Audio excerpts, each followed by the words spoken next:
Adapun kronologi penangkapan tersebut yaitu pada hari Rabu tanggal 18 Oktober tahun 2023 sekitar pukul 15.45 WITA bertempat di area tambang batu pecah daerah Jalan Gunung Loli, Lolu Utara, Kecamatan Palu Selatan, Kota Palu, Sulawesi Tengah. Tim Tabur Kejaksaan Agung Republik Indonesia dan Tim Tabur Kejaksaan Tinggi Sulawesi Selatan bersama tim intelijen dari Kejaksaan Negeri Pangkep telah berhasil mengamankan DPO atas nama tersangka JD umur 40 tahun, pekerjaan ASN, mantan Lurah Padoang-Doangan, Kecamatan Pangkajene, Kabupaten Pangkep.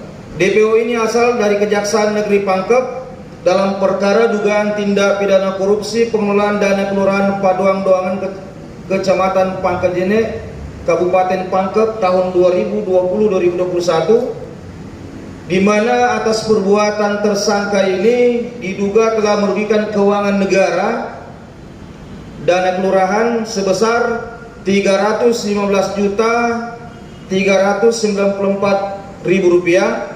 Tersangka JD dinyatakan melanggar tindak pidana korupsi pasal 2 subsidiar pasal 3 subsidiar pasal 18 ayat 1 Undang-Undang Nomor 20 Tahun 2001 tentang pemberantasan tindak pidana korupsi, bahwa tersangka JD ditetapkan dalam daftar pencarian orang berdasarkan surat Kepala Kejaksaan Negeri Pangkep nomor 06-P4.27-FD-2023 tanggal 19 Januari 2023. Adapun alasan penetapan tersangka JD sebagai DPO, sebab tersangka JD tidak kooperatif memenuhi panggilan penyidik Pitsus Kejari Pangkep untuk pemeriksaan sebagai tersangka, bahwa setelah ditetapkan sebagai DPO maka tersangka JD melarikan diri dan berpindah-pindah tempat di beberapa daerah,